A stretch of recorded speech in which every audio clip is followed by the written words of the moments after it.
Hi everyone, today I wanted to talk to you about food and pain. There is a big relationship between what we're eating and the pain that we can be in. And when I say pain, it can be all sorts of different pain. It could be things like endometriosis, it could be headaches, it could be bloating or discomfort in your intestines, your lower abdominal area, it could be pains in your hip. There's all sorts of different pains that we can get. And the pain is often caused by inflammation.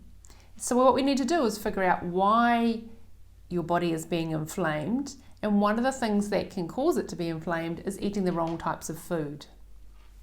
So if you have food intolerances, which I test all my clients for food intolerances, and it's really common to have intolerances to particular foods, but these can cause inflammation in your gut and then throughout other areas of your body. And they can cause all sorts of symptoms. So when I test people in clinic, the most common foods that cause problems are gluten, dairy and eggs. But there are other foods that can cause problems for people. Oats can cause problems, and these are a good food. So tomatoes, potatoes, there's a number of different foods that can cause problems for people. It's about finding out what the unique foods are that are affecting you, because everyone is different. So if you'd like to see whether there's some food intolerances for you, one of the easiest ways to do it is to cut out gluten and dairy. So gluten and dairy are the most common food intolerances that I would see. And when people cut these out, they can really notice a lowering of their pain levels.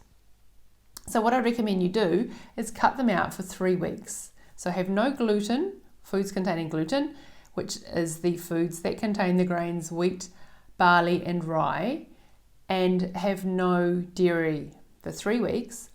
Make sure that you monitor your symptoms. So before you start, write down your symptoms.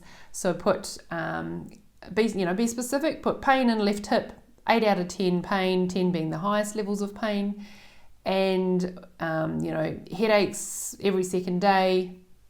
And then each week, just have a look back at that piece of paper where you've written that down or on your phone and review your symptoms.